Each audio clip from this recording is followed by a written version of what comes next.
තෙරුවන් සරණයි. සුබ දවසක් ඔයාලා හැමෝටම. ඉතින් අද ඔයාලත් එක්ක මම කතා කරන්න බලාපොරොත්තු වෙන්නේ නිර්වාණය පිණිස. නිවන පිණිස ඔබේ අත්හැරීම කොතෙක් විය යුතුද කියන එක ගැන තමයි අද ඔයාලත් එක්ක කතා කරන්න හිතුවේ.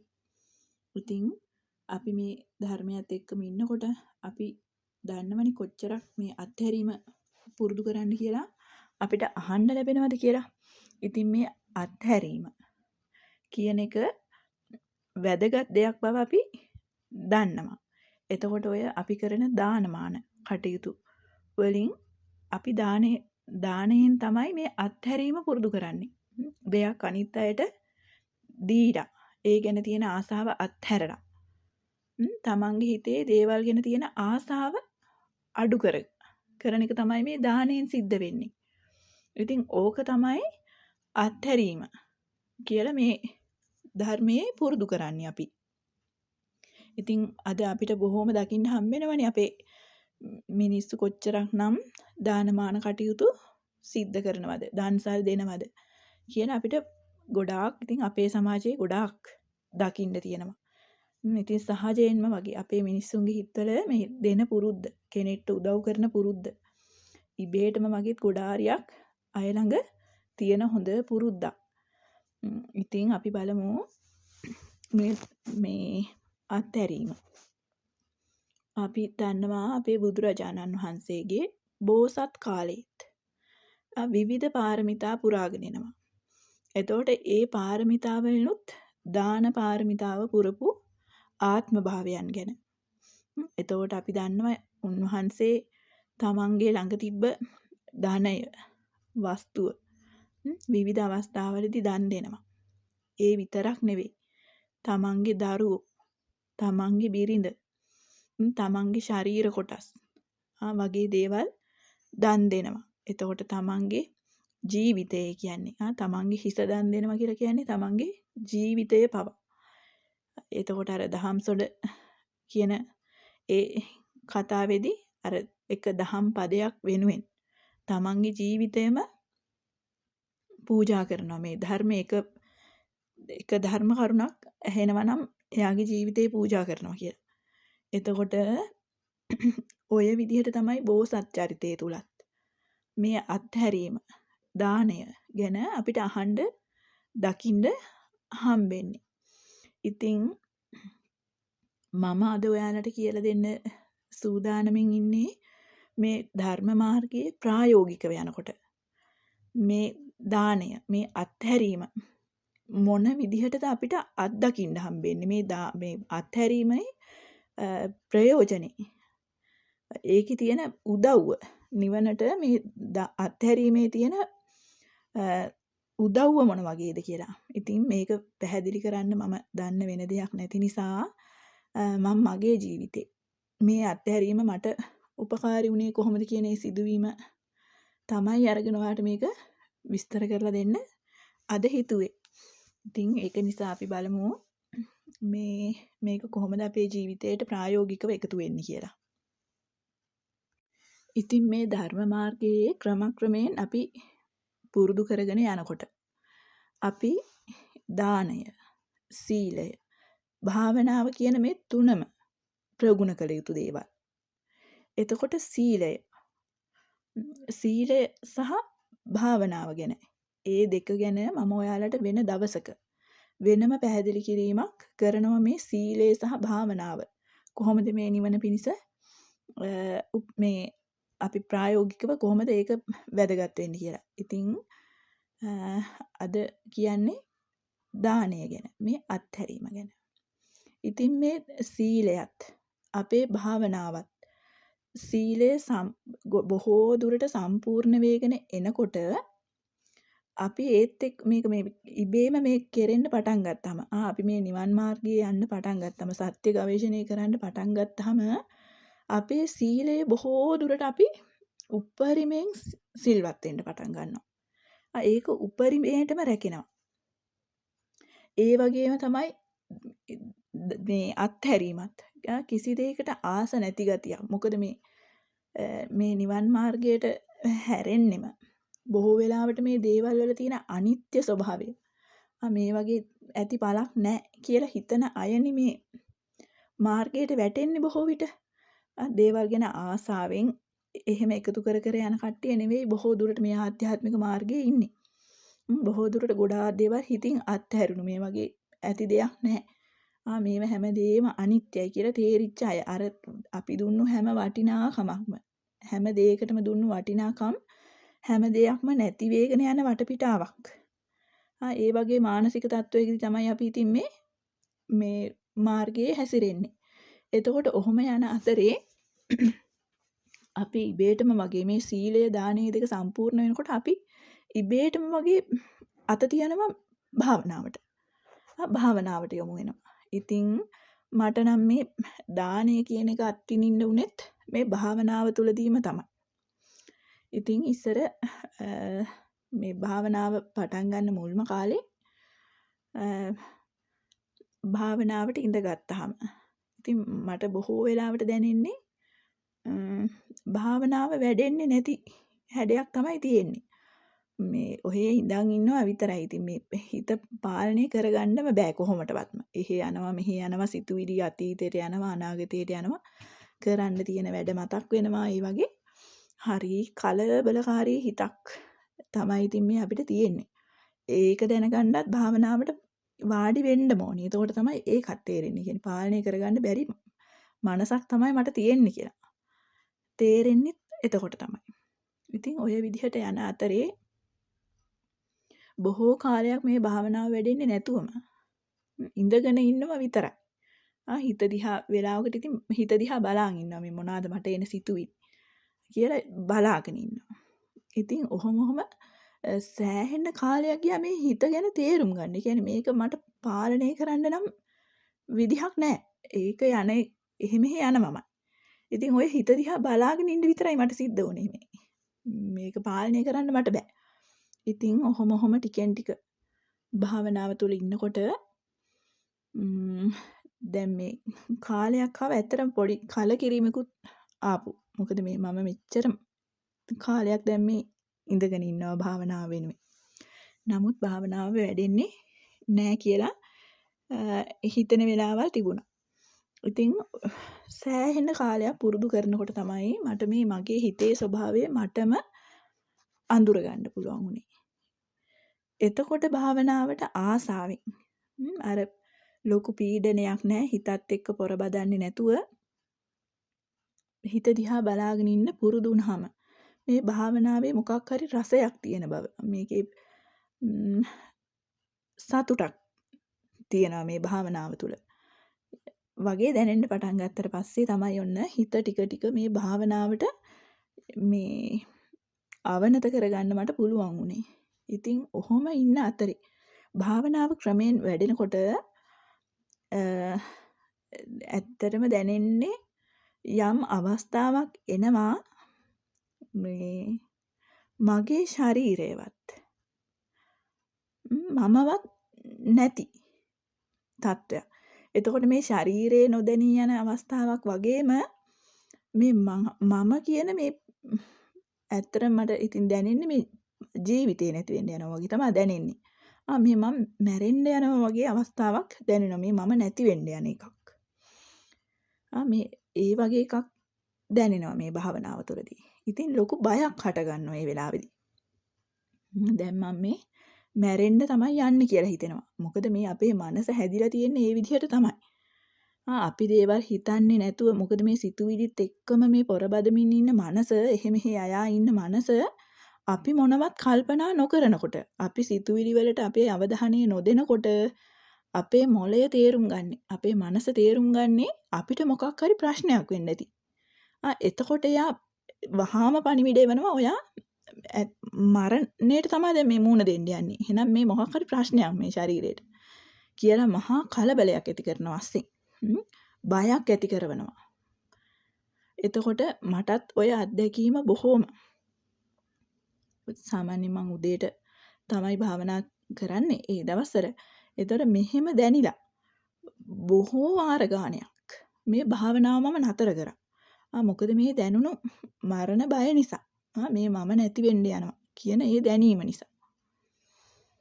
ඉතින් නමුත් මේ මගේ ජීවිතේ මේ ළඟ ළඟම සිද්ධ වෙච්ච මගේ ආදරණීය මිනිස්සුන්ගේ අහිමි වීම නිසා මේකෙන් මම ගොඩාක් පීඩාවට පත් වෙලා හිටපු කාලෙක තමයි ওই ධර්මයේ දිහාවට ගොඩාක්ම නැඹුරු වුණේ. ඉතින් මේ වෙනකොට මේ භාවනා කරන කාලෙ වෙද්දී මේ මිනිස්සුන්ගේ ජීවිත නැති වෙන එක ගැන අපි ළඟ ඉන්න කට්ටිය නැති වෙන එක ගැන මට හරි අමීහිරි අත්දැකීම් තමයි තිබ්බේ. මොකද මේ කොච්චර ආදරේ කරත් අපිට ඉන්න එකම කෙනා වුණත් අපිට ලෝකේ ඉන්න වටිනම කෙනා වුණත් කිසි වටිනාකමක් නැතුව ඒ කට්ටියව අපෙන් අහිමි වෙනවා කියන එක. ජීවිත කීපයක්ම එක දිගට මගේ ජීවිතේ වටින වැදගත් පුද්ගලයෝ එක දිගටම මගේ නැති වෙන්න පටන් ගත්තා මගේ. එතකොට මට මේ ඇත්තටම මේ මරණය ගැන මේ හිතේ තරහක් වගේ තිබ්බා. කියන්නේ මරණය හරි අසාධාරණයි වගේ මට හිතිලා තිබ්බේ. ඒ කට්ටිය මේ නැති කරන විදිහ අපෙන් පුද්ගලයෝ අපෙන් අහිමි කරන විදිහ ගැන හිතලා. එතකොට ඔය ආවේගෙත් හිතේ තියෙන ගමන් තමයි ඉතින් ඔය භාවනා කරන්නේ. එතකොට මම හිතුවා දැන් බොහෝ වාර ගාණක් මමත් දැන් මැරෙන්න යනකොට මැරෙයි වගේ මට දැනෙනකොට මම භාවනාවෙන් නැගිටිනවා. නවත්තනවා භාවනාව. නමුත් මේක කීප වාරයක්ම මෙහෙම වෙනකොට මට හිතුණා මම හොයන මේ නිවන නම් මෙහෙම මේ භාවනාවේදී මේ බය හිතෙන වෙලාවට නැගිටලා ගියොත් නම් මට මේක කොහොමවත් කරගන්න වෙන්නේ නැති වෙයි එහෙනම්. ඇයි දැන් හැමදාම භාවනා කරනකොට මේ தത്വෙට හැමදාමපත් වෙනවා. මේ තැනට එනවා. ඉතින් එතනින් භාවනාව නවතිනවා. කියලා හිතනකොට මට හිතුණා ඉතින් මගේ ළඟ හිටපු හැමෝමත් මේ වෙද්දි නෑනේ. මැරුණානේ. එහෙනම් මේ ඉතින් මට දැන් හොඳටම මගේ මනසට දැනෙනවත්. ඉතින් ඇත්තට මේක මේ මාර බලවේගයක්ම තමයි මේ ඉතින්. මේ කියන එක හොඳට දැනෙන්න පටන් ගන්නවා. මේ මරණය කියන්නේ ඉතින් මාරයානේ. ඉතින් මේ මරණ බය බොහොම දැනුණා. ඉතින් මම හිතුවා මගේ ළඟ හිටපු හැමෝමත් මේ වෙනකොට නෑනේ. මගේ කියන හැමෝමත් නෑ. මට කවදා හිටියත් වෙන්නේත් ඔය ටිකමනේ. මරණයමයි මටත් සිද්ධ වෙන්නේ. ඉතින් ඒක නිසා මම දැඩිව තීරණයක් ගත්තා මේ භාවනාව අතරතුර. ඉතින් මම මේක මායя පුද්ගලයෙක් හැටියට වගේ හිතලා මම මගේ හිතින්ම කිව්වා. මම උඹව අඳුරගත්ත බව. එතකොට මම මේ මායයට තමයි මේ මගේ හිතින් මම හිතන්නේ කතා කරන්නේ. ඉතින් මං හිතනවා මං උඹව අඳුරගත්තා. ඉතින් මගේ සංසාරෙදිත් මේ විදිහටම බොහෝ වාරයක් මම මැරෙන්න ඇතිනේ කලිනුත්. බොහෝ වාරයක් මැරෙන්න ඇති සංසාරේ.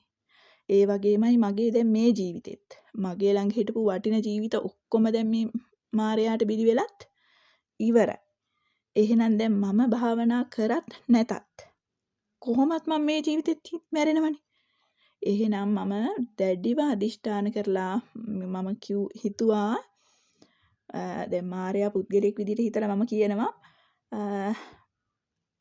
උඹ දැන් මායя නම් මට මේ බාධා කරන්නේ මායя නම් එහෙනම් මම භාවනාව අතරතුර මැරෙනවා නම් මම ඒකට සූදානම් බව මැරෙනවා නම් මැරිච්ච දෙයි කමක් නැහැ මම මේ ආත්මේ මේ අවස්ථාවේදී මේ භාවනාවට ඉඳගෙන මම මැරුණොත් මම හැබැයි ඊළඟ ආත්මෙත් කරන්නේ මේකම තමයි. ඒ ආත්මෙත් උඹ මාව මැරුවොත් මම ඊළඟ සැරේ කරන්නේත් මේකම තමයි කියන එක මම දැඩිව මගේ හිතට කියා සිටියා. ඉතින් ඇත්තටම කියන්න මේක මාර නොදන්න කාලයක් නේ භාවනාව ගැන මේ ගැන වැඩි දන්න කාලයක් නෙවෙයි මේ.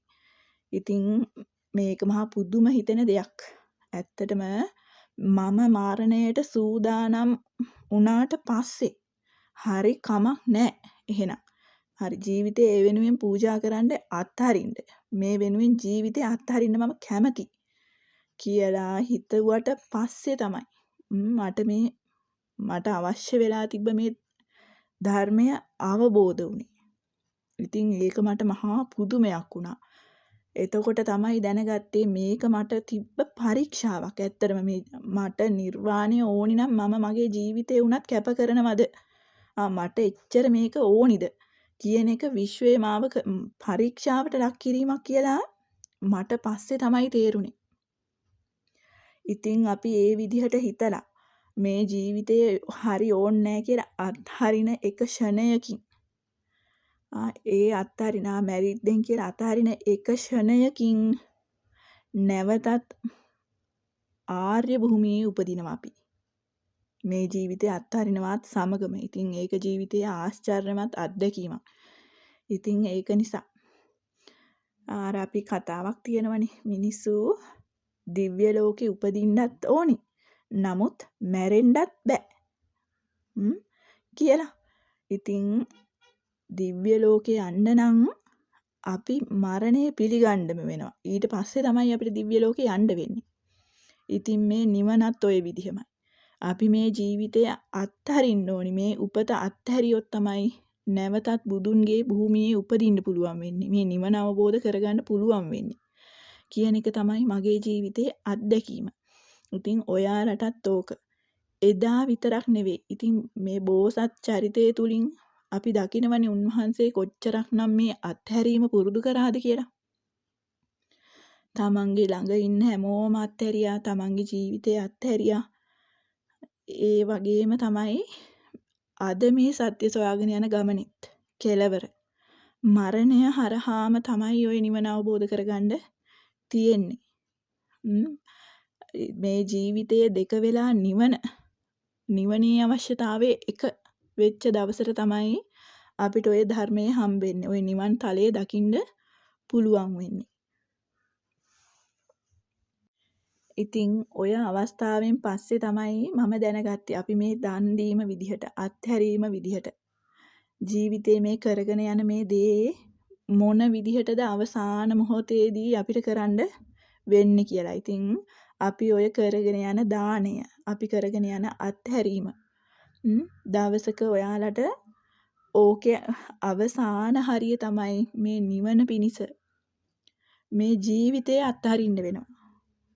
ඕක තමයි ඔය අත්හැරීම පුරුදු කිරීමේ අවසානම හරිය. තමන්ගේ ජීවිතය අත්හරින්න පුළුවන් වෙන්න ඕනි. දෙපාරක් හිතන්නේ නැතුව. ඔන්න ඔය තරමට ඔයාලගේ අත්හැරීම සම්පූර්ණ වුණු දවසක් එනවද? ඒ දවසට ඔයාලට නිවන දුර නෑ ඒ දවසට. ඉතින් ඕක තමයි මට ඔයාලට කියන්න තියෙන්නේ. ඔයාලා ඔය පුරුදු කරන දාණය අත්හැරීමේ අවසානය ඔය විදිහ තමයි වෙන්නේ කියන එක. ඉතින් ඒක නිසා පුළුවන් විදිහට දාණය දෙනකොට අත්හරින වෙලාවට ඒ ගැන අවබෝධයෙන්ම මේ ඔය මොන දේවල් තිබ්බත් මේ අල්ලගෙන ඉන්න හැම දෙයක්ම අපිට බාධාවක්ම තමයි වෙන්නේ.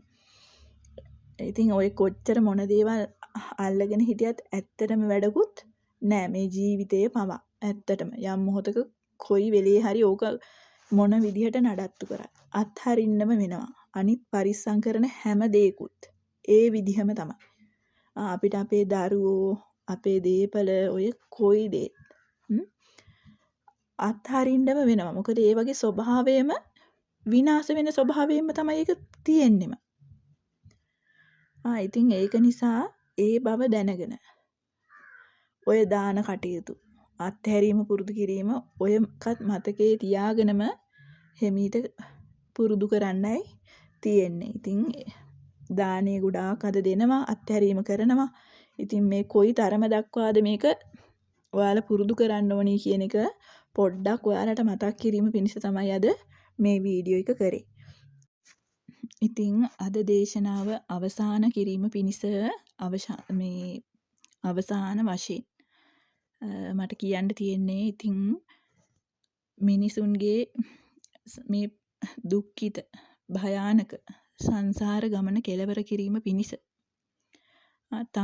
අප්‍රමාණ සංසාර ගමනක අප්‍රමාණ වතාවක් තමන්ගේ ජීවිත කැප කරමින් අප්‍රමාණව දන් දෙමින් අපේ නිවන අපිට හොයලා දෙන්න ඒ කැප වුණු අතීත සියලු බුදුවරුන්ටත් අනාගත සියලු බුදුවරුන්ටත් ඒ වගේම අතීතයේදීත් අනාගතයේදීත් මේ ධර්මය අවබෝධ කිරීමට ඔය තරම්ම කැපවෙන අත්හරින ඒ සියලු මාර්ගඵලලාභීන්ටත් ඒ වගේම වර්තමානයේ ඉන්න සත්‍ය ගවේෂකයින්ටත් ඒ අයගේ ඒ අත්හැරීම වෙනුවෙනුත් ඒ වගේම ඒ අත්හැරීම සිද්ධ කරලා අනිත් අයට මේ සංසාරයෙන් ගැලවීම පිණිස උදව් කරන මගේ ගුරුවරුන් වැනි ඒ සියලු ගුරුවරුන්ටත් ඉතාමත් ගෞරවයෙන් මගේ ගෞරවනීය නමස්කාරය මේ අවස්ථාවෙත් පුද දෙමි. ඒ සියලු දෙනාම සිහි කරමින් අද දේශනාව අවසන් කරනවා. ඉතින් මේ හැම දිනාටම බොහෝම ස්තුතිවන්ත වෙන්නත් මේක අවස්ථාවක් කරගන්නවා. ඉතින් අද දේශනාව අහපු හැමෝටම ඔයාලගේ සසර ගමන කෙලවර කර ගැනීමටත් මේ භයානක සංසාරයෙන් ගැලවෙන්න ඔයාලටත් ඔය අත්හැරීම උපරිමයෙන් කරගන්න ධෛර්ය ශක්තිය ලැබෙන්නත් ප්‍රාර්ථනා කරමින් අද මගේ දේශනය අවසන් වෙනවා. ඔය හැම දිනාටම තෙරුවන් සරණයි.